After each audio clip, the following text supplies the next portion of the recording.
Je trouve que la forêt, ça a une espèce d'énergie, c'est vivifiant, je trouve, de se retrouver dans la nature comme ça.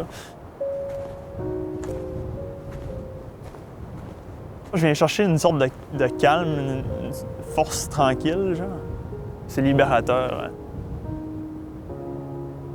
Moi, c'est Charles Perron, je suis designer graphique chez Ubisoft Saguenay. J'ai toujours de la difficulté à expliquer ça, surtout, mettons, à ma grand-mère. Je fais les images. Non, je travaille à développer puis à améliorer l'expérience utilisateur d'un jeu.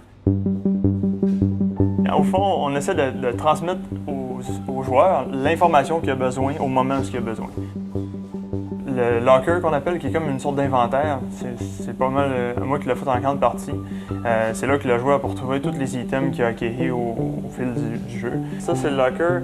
C'est là que tu équipes tous tes items. Fait que finalement, là, tu peux rentrer dans une boîte, choisir des items qui sont ici, puis ensuite, ils reviennent s'équiper dans chacune des boîtes qui sont là. Fait qu'il a fallu penser comment que ça se présentait aux joueurs, c'est quoi les différents écrans, les éléments graphiques qu'on va représenter dans l'image. À Ubisoft Saguenay, on a développé une extension Twitch qui va de pair avec le jeu Hyperscape. C'est quand même une innovation dans l'intégration qu'on en a faite avec le jeu. Les gens qui regardent sur Twitch peuvent interagir directement avec le match à partir de Twitch. Donc, ils peuvent influencer les événements qui vont se passer à l'intérieur même d'une partie. Fait que c'est assez dynamique comme expérience. David, c'est le côté beaucoup technique des logiciels, c'est un expert là-dedans. Fait que dès que j'ai une question plus technique, c'est David que je vais voir. OK, tu es en train de loader un world puis tu as essayé d'ouvrir le tool. Ouais, c'est parce que ça utilise les mêmes ressources. Là. Fait que ça se peut que Phoenix il soit juste trop long à ouvrir dans ce temps-là. Sauf que tu peux pas vraiment prendre ceux-là parce qu'ils sont dans le root PC. Fait que là, sur PS4, tu vas avoir quoi? Sur Xbox, tu vas avoir quoi? Ça pourrait être changé, puis on se crée un folder. Ça peut être changé.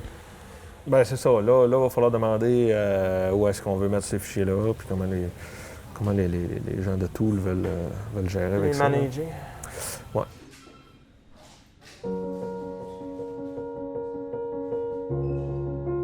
Ubisoft Saguenay, ça m'a permis de revenir dans ma région d'origine.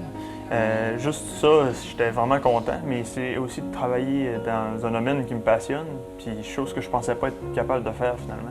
J'ai toujours cru que je pensais qu'il fallait que je m'exporte ailleurs, puis que j'aille dans une grande ville ou peu importe où là, finalement, pour travailler dans le jeu vidéo, puis j'ai eu l'opportunité ici, je trouve ça exceptionnel. Justement, il y a un excellent café juste là, le Betacuk, c'est juste au fond là. C'est super trippant, l'escalade dans une église, c'est malade. Le temaki, au fond là-bas, c'est les meilleurs sushis que tu as jamais mangés. Puis on est juste à cause de la rivière Saguenay, l'autre bord là-bas. Tu pars 5 minutes à pied, puis tu as une nouvelle exposition, ou, un festival, ou peu importe. Fait que c'est trippant. Quand je sais que je peux donner mon 100%, puis que quand je sens que j'ai tout donné, puis que j'arrive, mettons, au sommet d'une montagne ou qu'on réussit à shipper un gros projet, bien, c'est ça, c'est de voir le travail accompli puis de savoir au fond de moi que j'ai participé à ça. T'sais. Je fais partie de ça, je trouve ça génial.